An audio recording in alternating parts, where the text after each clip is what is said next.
Welcome दोस्त, मैं अजीत झा दिल्ली से मोविसरा channel Ajit school of history channel पर आपका स्वागत है। आज का जो हमारा ऑप्शनल का टॉपिक है, जैसा कि पिछले क्लास में मैंने सेशन में बताया था कि अकबर के अधीन मुगल साम्राज्य का विस्तार नीति एवं उसका सुदृढ़ीकरण।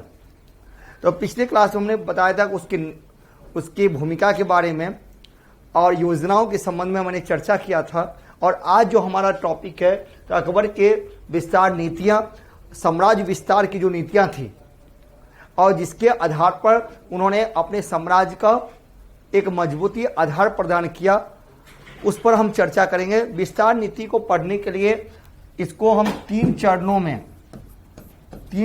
में डिवाइड करके विस्तार नीति का अध्ययन कर सकते हैं। और इस प्रकार से आप लोग भी अध्ययन करें और लिखें तो बहुत अच्छा नंबर मिलेगा, इसमें कोई डाउट नहीं है, बहुत अच्छा आंसर होगा गारंटी के साथ।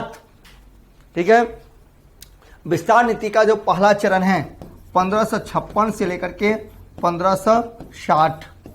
और विस्तार नीति का दूसरा चरण जो है, फर्स्ट फेज ये हो गया बेटा, और सेकेंड फेज जो है, दूसरा फेज जो है वह 1560 ईस्वी से लेकर के 1579 दूसरा चरण। और अकबर के साम्राज्य विस्तार का जो थर्ड फेज है, तीसरा चरण है, जिसको हम लोग कहते हैं 1579 से लेकर के 1605 ईस्वी तक। इन तीन चरणों में अकबर को हम पढ़ते हैं, यानी अकबर के साम्राज्य विस्तार की नीतियां और उस माध्यम से किस प्रकार से मुगल साम्राज्य को सुदृढ़ता प्रदान किया, मजबूती प्रदान किया। तो हमारा आंसर जो होगा बहुत अच्छा, बेहतर, सुंदर होगा, इसमें कोई दो मत नहीं है। अब देखें, हम प्रथम चरण को देखें। अकबर के साम्राज्य विस्तार का प्रथम चरण, अकबर के साम्राज्य विस्तार का जो प्रथम चरण है, तो प्रथम चरण जी यानी कि 1556 है से लेकर के 1560 का जो समय है, ये समय अकबर का जो टाइम है, संघर्षपूर्ण का बहुत बड़ा टाइम है। ये समय जो है बैरम खां के संरक्षण का टाइम है। ये टाइम जो है, ये आंतरिक मजबूतीकरण का टाइम है। और ये टाइम जो है वह पानीपत के द्वितीय युद्ध के बाद है। और पानीपत का जो द्वितीय युद्ध हुआ वह मुगल इतिहास के लिए एक निर्णायक साबित हुआ था। उस समय का यह समय है। तो इसमें अकबर के साम्राज्य विस्तार के जो प्रथम चरण को ऐसे हम पढ़ते हैं। मैंने कल कुछ चर्चा किया था इस संबंध में कि अकबर का जो प्रथम चरण है 1556 ईस्वी में, जब अकबर मुगल सत्ता का शासक होता है, यानी बादशाह बनते हैं, तो उस समय मात्र 14 वर्ष की उम्र था। और पंजाब के कालानौर में अकबर का बैरम खां के संरक्षण में राज्याभिषेक भी हुआ था। इसको भी हमने जाना और जो हम लोग जानते हैं। तो राज्याभिषेक का जो चरण है, राज्याभिषेक का जो टाइम है, वो काफी कठिन समय है, कठिन चुनौतियों का समय है। और हम देखते हैं कि इस समय में अनेक चुनौतियां अकबर के सामने खड़ा था।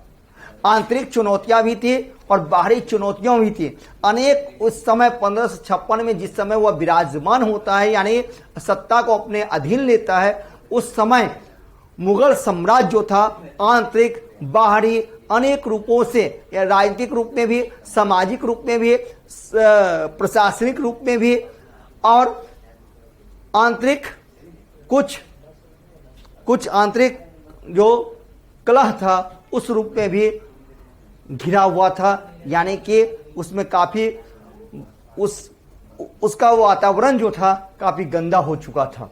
ऐसा समय था। बहुत सारे स्वतंत्र राज्य की स्थापना उस समय हो गई थी।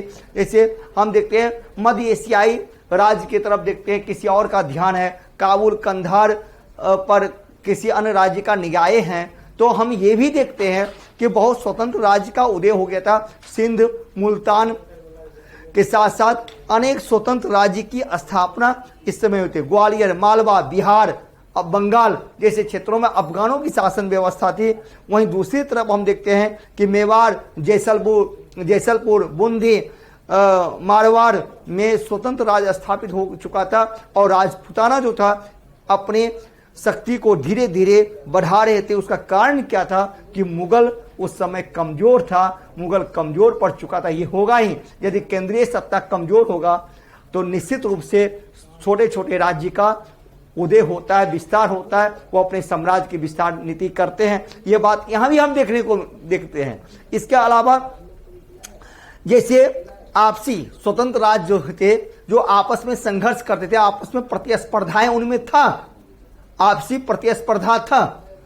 तो आपसी प्रतिस्पर्धा होने के कारण क्या हुआ कि एक दूसरे के लिए दुश्मन बन बैठे और इससे क्या होता है, प्रशासनिक व्यवस्थाएं जो होती है वो कमजोर होता है। तो इस समय का ये मुगल साम्राज्य था, इस समय का ये भारत था। ठीक उसी प्रकार से दक्षिण भारत की भी स्थिति जो थे वह मुगल के अनुकूल बिल्कुल नहीं था। दक्षिण भारत, उत्तर भारत तो हम देखे, उत्तर देखे, पश्चिमोत्तर भारत देखा, मैंने पश्चिम भारत देखा, मध्य भारत देखा और दक्षिण भारत देखते हैं। जैसे दक्षिण भारत में हम देखते हैं कि खानदेश, बरार, बीदर, अहमदनगर, बीजापुर जो मुगल सत्ता से काफी दूर था। एक तरह से कहते हैं स्वतंत्रता, यानी कृष्णा और तुंगभद्रा नदी से कन्याकुमारी तक संपूर्ण प्रदेश पर विजयनगर साम्राज्य का शासन थी, उसका प्रभाव था, उसके हाथों में था। फिर उसके बाद भारत के पश्चिमी क्षेत्रों में देखते हैं पुर्तगालियों अपना प्रभाव काफी जमा चुके थे। तो इस विकट परिस्थिति में अकबर सत्तासीन होते हैं और अपनी कुशलता के बल पर, अपने साहस के बल पर मुगल साम्राज्य को स्थायित्व प्रदान किया। इस समय देखिए, ये वही समय है जैसे एक बार हुआ था, पुनरावृत्ति होने की संभावना बन चुकी थी, ये हुमायूं के साथ कभी हुआ था। और उसी समय जितने भी अमीर थे और इनके निकट के रिश्तेदार थे, सभी ने अकबर से कहा कि वह भारत छोड़ के चले जाएं। क्या ऐसा पुनरावृत्ति होने वाला था? लेकिन बैरम खां जो अकबर के संरक्षक थे, उन्होंने कहा नहीं, और अकबर ने बैरम खां का ही सुना और अपनी कुशलता के बल पर, अपने कुशल रणनीति के बल पर इन्होंने मुगल साम्राज्य को पुनः स्थायित्व प्रदान किया। और ये जो प्रथम चरण में ये सारी बातें थी, मैंने क्या कहा, इस चरण में अनेक स्वतंत्र राज्य, इस समय में मैंने क्या कहा, ये अनेक स्वतंत्र राज्य बन चुका था। ठीक है, ये राजपूताना अपने शक्ति बढ़ा चुका था, तो केंद्र कमजोर हो चुका था। उसके अलावा दक्षिण भारत मुगलों से काफी दूर था, यानी अलग हो चुका था। और पश्चिमी भारत में पुर्तगाली आधिपत्य जमा चुके थे। पुर्तगाली अपना आधिपत्य जमा चुके थे। ये था उस समय का भारत। इस कठिन परिस्थिति में अकबर मुगल शासक होते हैं और अपनी रणनीति के बल पर सभी पर इन्होंने अधिकार किया। इसी समय जब अकबर का राज्यारोहण होता है, तो होता है कि इसी फेज में प्रथम चरण में ही हम देखते हैं, प्रथम चरण में ही विस्तार नीति के प्रथम चरण जो है 1556 से 60 में, इसी में हम देखते हैं सेकेंड बैटल ऑफ पानीपत, यानी पानीपत का द्वितीय युद्ध 5 नवंबर 1556 को होता है पानीपत में। क्योंकि जिस समय अकबर कालानौर में राज सिंहासन पर बैठा, उस समय दिल्ली और आगरा बिल्कुल खाली पड़ा हुआ था। उसी का फायदा आदिल शाह के मंत्री हेमू ने उठाया। क्योंकि मैंने अभी बताया था कि जिस समय अकबर मुगल शासक बनते हैं, ठीक उसी समय यानी उस समय जो भारत का मुगल शासन था, मुगल राज्य का विस्तार जो था, वह वास्तव में दिल्ली और आगरा तक ही सीमित था। कहने के लिए तो था, लेकिन वास्तव में छोटा सा ही था। और पंजाब के कालानौर में जब इसका राज्याभिषेक होता है तो उस समय दिल्ली और आगरा बिल्कुल खाली था।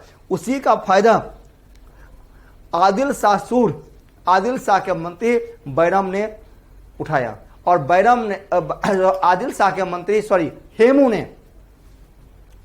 यानी आदिल शाह के मंत्री हेमू ने इसका फायदा उठाया था। हेमू ने क्या किया, हेमू ने आगरा पर आक्रमण कर दिया।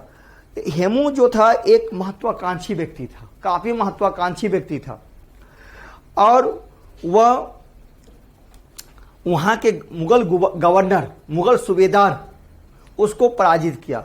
उसको पराजित करके वो मुगल सूबेदार जो थे वहां से भाग गए, और उसी के बाद वह ग्वालियर बढ़ते हुए, यानी क्या क्या, हेमू ग्वालियर पहुंचा, और ग्वालियर बढ़ते हुए वह दिल्ली की तरफ आगे चला, और हेमू ने आगरा पर अधिकार किया। फिर उसके पश्चात दिल्ली आधमका। हेमू के दिल्ली पर आक्रमण की सूचना पाकर के बैराम खान ने मोहम्मद शेरवानी को उसका सामना करने के लिए भेजा, लेकिन उसकी पराजय हुई, और उसकी पराजय सुन करके अन्य जो थे वह भी छोड़ के भाग गए। और यह सूचना उस समय बैरम खां को प्राप्त हुआ जब बैरम खां जालंधर में था अकबर के साथ, और वहीं से अकबर और बैरम खां इस घटना को सुन करके, यानी कि दिल्ली और आगरा के पतन को सुन करके वो आगे बढ़े, क्योंकि उससे पहले आगरा और दिल्ली पर हेमू जो एक महत्वाकांक्षी व्यक्ति था, हिंदू था, इन्होंने क्या किया, आगरा एवं दिल्ली को अपने कैप्चर में लिया, अधिकार किया, और दिल्ली को कैप्चर लेने के पश्चात इन्होंने विक्रमादित्य की उपाधि धारण किया, यानी विक्रमादित्य कहलाया, विक्रमजीत कहलाया था। हेमू विक्रमादित्य हुए, और ये मुगल के लिए बहुत बड़ा दुर्भाग्य था। मुगल के लिए बहुत बड़ा ये बुरा खबर था कि आगरा और दिल्ली का पतन हो चुका है। ये पतन सुन करके ये लोग, यानी कि अकबर और बैरम खां आगे बढ़े, आगे काफी निराशा फैल चुकी थी।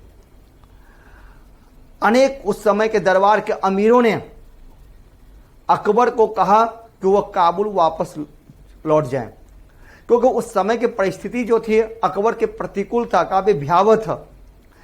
एक बार पुनः हुमायूं के साथ घटी घटनाओं का पुनरावृत्ति होने की पूरी संभावना बन चुका था,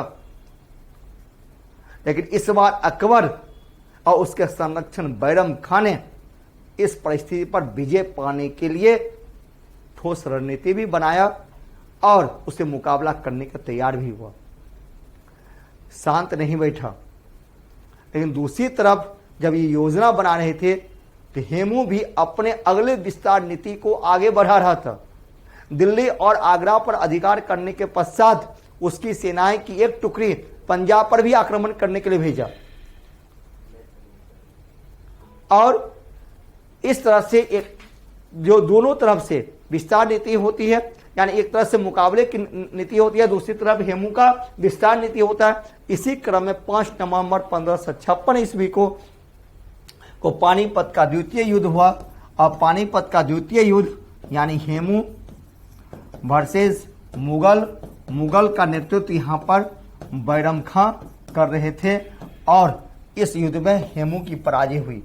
हेमू को अचानक तीर लगा और इनकी मृत्यु हो गई, और इनके सेनाओं में भागदौड़ मचा और इसकी हत्या कर दी गई, और यानी कि हेमू की सेनाओं में निराशा फैल चुका था। ये पानीपत का द्वितीय युद्ध मुगलों के लिए वरदान साबित हुआ, और मुगल के इतिहास के लिए एक बहुत बड़ा निर्णायक मोड़ साबित हुआ, क्योंकि हम देखते हैं कि पानीपत के प्रथम युद्ध के पश्चात, देखें हमने पढ़ा कि पानीपत के प्रथम युद्ध के पश्चात बाबर ने भारत में मुगल सत्ता की स्थापना किया, मुगल राज्य की स्थापना किया, लेकिन पानीपत का द्वितीय युद्ध ने अब पानीपत के द्वितीय युद्ध के सफलता ने मुगलों को भारत में अस्थायित्व प्रदान कर दिया। इसलिए हमने कहा कि यह पानीपत का द्वितीय युद्ध जो है वो मुगल के इतिहास के लिए वरदान साबित है, मुगल के इतिहास के लिए एक बहुत बड़ा वरदान साबित हुआ। तो हम देखते हैं कि हेमू की पराजय और बैरम खां यानी मुगलों का सफलता। उसके बाद प्रथम फेज में हम देखते हैं कि पानीपत के द्वितीय युद्ध में सफलता के पश्चात इन्होंने अफगानों पर विजय प्राप्त किया, क्योंकि हालांकि अफगान तो कमजोर हो चुके थे, इसमें कोई दो मत नहीं है। शेरशाह सूरी के मृत्यु के पश्चात ही अफगान काफी कमजोर हो चुका था, लेकिन यह अफगान जो था यह मुगलों के लिए हमेशा खतरा बना हुआ था। और दिल्ली पर अधिकार करने के पश्चात मुगलों ने आगरा पर अधिकार किया। इस अवधि के दौरान अफगान जो शासक जो भी थे, यानी अफगान शासक सिकंदर सूर पंजाब पर अपनी प्रभाव जमाने के लिए प्रयास भी कर रहे थे, लेकिन उसे पराजित हुआ, हताशा हुआ। अब बैरम खां से सुलह किया और सिकंदर सूर को उसको बिहार का जागीर देकर के भेज दिया। इस प्रकार से देखते हैं अफगानों पर विजय प्राप्त होते हैं। यानी इसके बाद प्रथम फेज में हम देखते हैं, प्रथम चरण में ही हम देखते हैं कि अफगानों पर मुगलों का विजय यानी अकबर का विजय होता है। और जो मैंने कहा था कि इस प्रथम फेज में अफगान के पश्चात इन्होंने क्या किया, अनेक दुर्गों पर, अनेक राज्यों पर बैरम खां ने अधिकार किया, जैसे कि संभल, लखनऊ, बनारस। इसके पश्चात संभल, लखनऊ, बनारस, यहां पर मुगल सत्ता कायम, यहां पर मुगल सत्ता क्या हुआ, कायम हो गया। उसके पश्चात हम देखते हैं राजपुताना की तरफ। प्रथम चरण में ही हम देखते हैं कि राजपुताना की ओर बैरम खां ने सफलता प्राप्त किया, यानी कि मेवात के साथ साथ, मेवात और अजमेर के साथ साथ ग्वालियर, मेवात,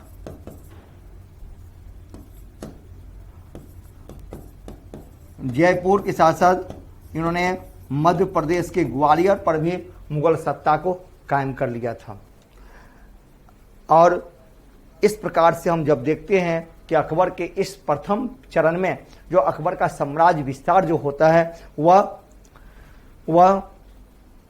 पूर्व में बिहार, दक्षिण में मालवा तक, और प्रथम चरण में ही बैरम खां ने, यानी प्रथम चरण जो है एक्चुअल में अकबर का जो शासन है वो बैरम खां के संरक्षण में। इस समय समस्त वास्तविक अधिकार जो होता था वो बैरम खां के अधीन होता था, चाहे वो प्रशासनिक अधिकार हो, राज्य विस्तार की नीतियां का अधिकार हो, या अन्य डिप्लोमेटिक पॉलिसी हो। जितने भी डिप्लोमेटिक पॉलिसी और अन्य पॉलिसी जो था वह सारे जो पासेज होता था बैरम खां के द्वारा होता था, तो बैरम खां के संरक्षण में हो रहा था। अब प्रथम चरण में ही हम देखते हैं कि बैरम खां ने चुनार, रणथंभौर, मालवा विजय का प्रयास किया, लेकिन उसको सफलता नहीं मिला। इस पर बाद में अकबर ने अधिकार किया था। अकबर ने क्यों नहीं मिला? क्योंकि उसी बीच कुछ कंस्पेरेसी दरबार में होता है। बैरम खां भी कंस्पेरेसी में होते हैं, क्योंकि बैरम खां को कुछ दरबार के लोगों ने भड़का भी दिया, कुछ महत्वाकांक्षाएं भी जग गई, और अकबर ने दूसरी तरफ बैरम खां को हटाने की भी बात की घोषणा की थी। इसके कारण बीच में ही वो अभियान छोड़ना पड़ा, वो सफलता नहीं मिला। लेकिन इसी जगह पर यानी चुनार, रणथंभौर और मालवा जैसी जगहों पर बाद में अकबर ने विजय प्राप्त किया था। अब देखते हैं जो अकबर के विस्तार नीति जो है, अकबर का जो विस्तार नीति है, इस विस्तार नीति का जो सेकेंड फेज है, द्वितीय चरण है, द्वितीय चरण 1560 ईस्वी से लेकर के 1579 का जो समय है, यानी 1560 से लेकर 1579 का जो टाइम है, यह टाइम में अकबर, जैसे 1560 में अकबर बैरम खां से मुक्ति पाया, लेकिन महाम अनगा और जीजी अनगा के गोद में जाके बैठ गया। यानी प्रथम चरण जो है मैं बैरम खां था, दूसरे चरण का जो कुछ समय है लगभग 4 वर्ष, 60 से 64 4 वर्ष का जो टाइम है, वह अकबर के शासन काल को पेटीकोट शासन भी कहा जाता है। पेटीकोट शासन इसलिए कहा गया कि इसमें इन 4 वर्ष जो था महाम अनगा और जीजी अनगा का प्रभाव था। यानी इस फेज में हम देखते हैं अकबर के शासन काल को पेटीकोट शासन के रूप में भी कहा गया। पेटीकोट शासन 1560 से लेकर के 64 में, जहां पर महाम अनगा एवं जीजी अनगा थी। लेकिन इस समय द्वितीय चरण में अकबर ने बैरम खां के नियंत्रण से मुक्त होकर के स्वतंत्र रूप में थोड़ा बहुत काम करना स्टार्ट किया। इस समय उन्होंने मालवा, जौनपुर, चुनार, जयपुर, मालवा, जौनपुर, चुनार, जयपुर, मेरता, गोंडवाना, मेवाड़, मेरता,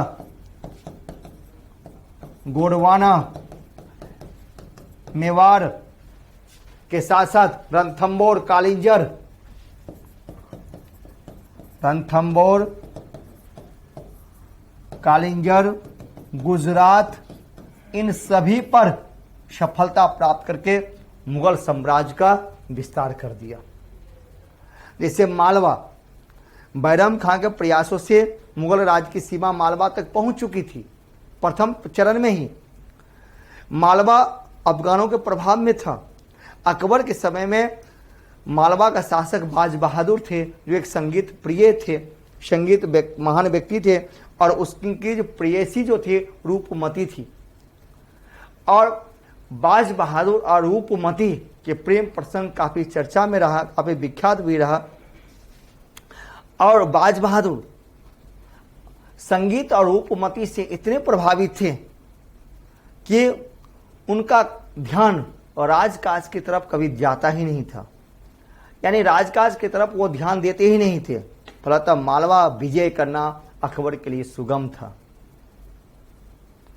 और उसके पश्चात मालवा आक्रमण के पश्चात हम देखते ग्वालियर और अजमेर पर विजय प्राप्त किया था। फिर उसके पश्चात हम देखते दूसरे चरण में जौनपुर पर भी इनका सफलता रहा। जौनपुर में अफगान शासक था, लेकिन अफगान जौनपुर में कमजोर हो चुके थे, लेकिन पूर्ण रूप से नष्ट नहीं हुआ था। और अकबर मालवा के अभियान में व्यस्त पाकर के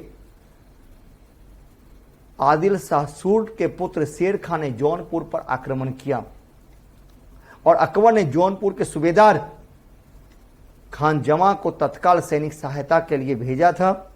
और खान जमा अली कुली खान ने अफगानों को 1561 ईस्वी में जौनपुर से भगाया। इस प्रकार से हम देखते हैं कि अकबर के नेतृत्व में जौनपुर पर अधिकार हुआ। फिर हम देखते हैं अगला चुनार का दुर्ग। चुनार का जो किला जो था वो सामरिक दृष्टिकोण से काफी महत्वपूर्ण माना जाता था, क्योंकि उत्तर प्रदेश और बिहार के बीच की सीमा रक्षक का कार्य ये चुनार का दुर्ग करता था। और यहां भी अफगान सक्रिय थे, इसलिए 1561 में आसफ खां के अधीन इस पर सफलता प्राप्त किया गया। उसके बाद देखते हैं अकबर का अगला अभियान जो था जयपुर था। 1562 ईस्वी में अकबर ने राजपूतों को अपने प्रभाव में लेना प्रारंभ किया। एक प्रकार से अकबर की यह राजपूताना नीति भी थी या हिंदुत्व की नीति भी थी, क्योंकि अकबर का यह मानना था कि भारत में मुगल सत्ता को कायम रखने के लिए, मजबूती आधार प्रदान करने के लिए राजपूताना का सहयोग अनिवार्य है, और राजपूताना पर विजय प्राप्त करना आसान है, क्योंकि वो जानता था कि भारत में यदि मुगलों को कोई चुनौती देने वाला है तो वो एकमात्र कौन है, वो राजपूताना ही है। तो इसलिए उन्होंने क्या किया कि 1562 ईस्वी में अकबर ने वहीं से राजपूताना को अपने प्रभाव में लेना प्रारंभ किया और इसकी शुरुआत वो जयपुर आमेर के राजा से हुआ था, आमेर के राज से हुआ था।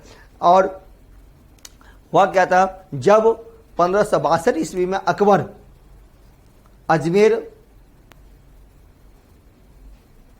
ख्वाजा साहब यानी ख्वाजा मुइनुद्दीन चिश्ती के दरगाह पर जा रहे थे, उसी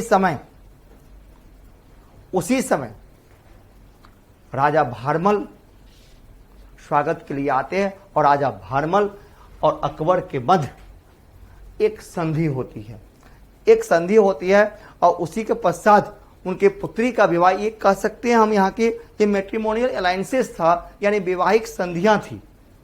यहीं से अकबर और राजपूताना के बीच यानी मुगल और राजपूताना के बीच एक वैवाहिक संबंध स्थापित होता है। यह एक नई नीति की शुरुआत अकबर ने यहां पर कर दिया, बिल्कुल नई नीतियां थी। और हम देखते हैं कि उसके पश्चात ही भगवान दास और मानसिंह जो मुगलों की सेवा में जाते हैं और मुगल की सेवा में जाने के पश्चात उन्हें नवरत्न में भी शामिल किया जाता है। फिर मेरता, गोडवाना, मेवाड़, रणथंभौर, कालिंजर, मारवाड़, इन राजपूतानों पर यानी मैंने क्या मेवाड़, रणथंभौर, कालिंजर और मारवाड़, इन जैसे राजपूतानाओं पर अकबर सफलता प्राप्त करते हैं, यानी ये राज मुगलों के अधीन आ चुका था। तो सेकेंड फेज जो है, मैंने कहा कि 3 फेजेज में हम पढ़ते हैं। फर्स्ट फेज जो हमने देखा, अकबर के साम्राज्य विस्तार की नीतियों को हमने 3 फेज में बांट दिया आसानी से समझने के लिए। पहला फेज मैंने देखा कि 1556 से लेकर के 60, जहां जिस समय अकबर सत्तासीन होते हैं, पानीपत का द्वितीय युद्ध प्रारंभ होता है जिसमें सफलता भी मिला। वहां से लेकर के अकबर के संरक्षण में होते हुए किस प्रकार से आंतरिक स्थिति को मजबूत करते हुए विस्तार की नीति को अपनाया गया। दूसरा फेज में हमने देखा कि 1560 से लेकर के 1579 का जो टाइम है, इसमें अकबर ने यानी बैरम खान से तो मुक्ति प्राप्त कर चुके थे, लेकिन महामानगा और जीजी अनगा के गोद में भी जाके बैठ चुके थे, यानी इसको कुछ इतिहासकारों ने पेटीकोट शासन भी कहा है।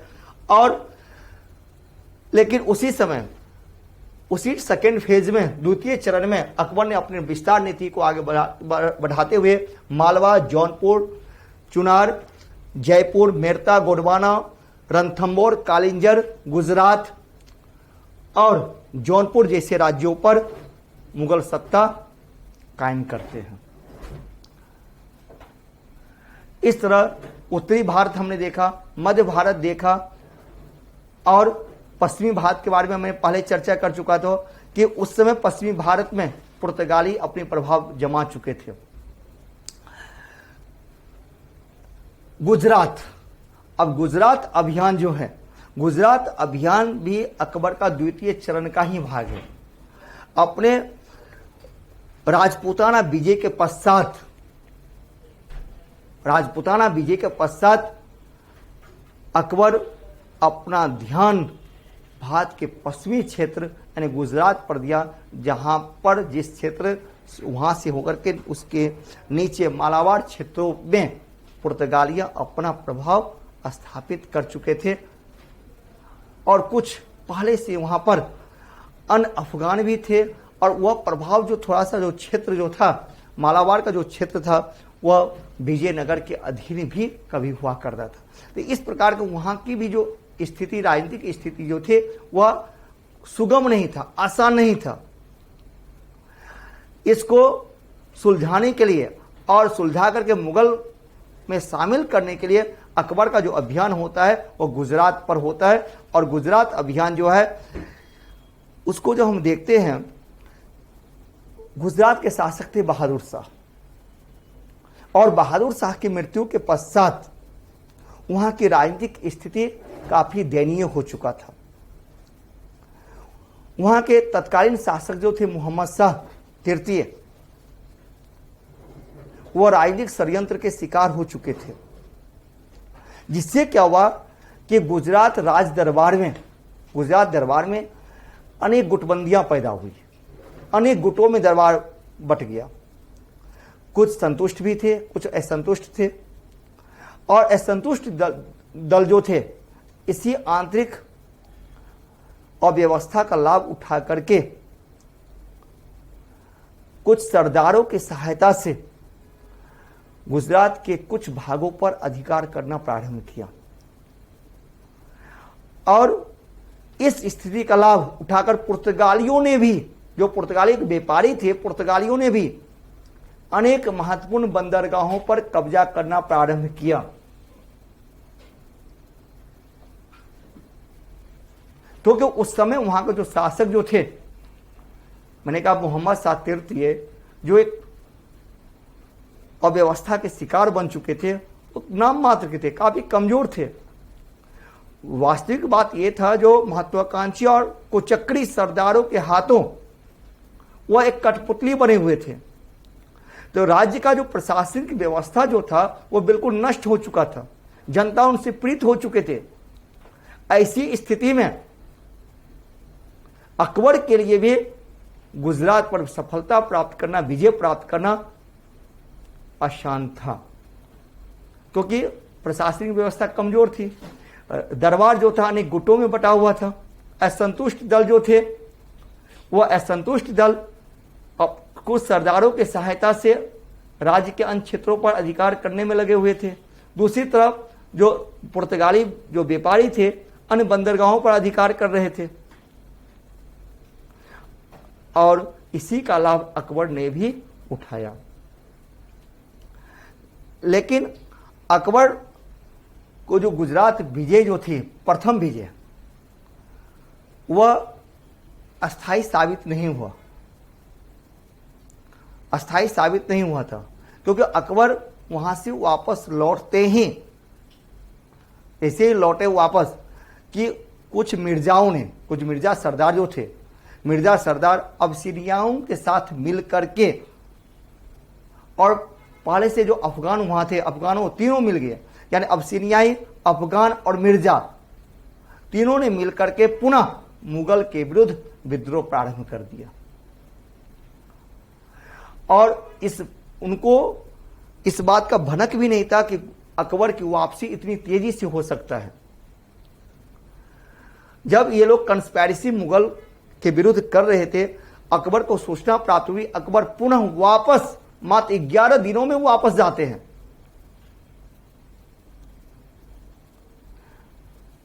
और पुनः उन्होंने गुजरात पर अधिकार स्थापित किया। और गुजरात की विजय अकबर का एक महान उपलब्धि भी माना जाता है।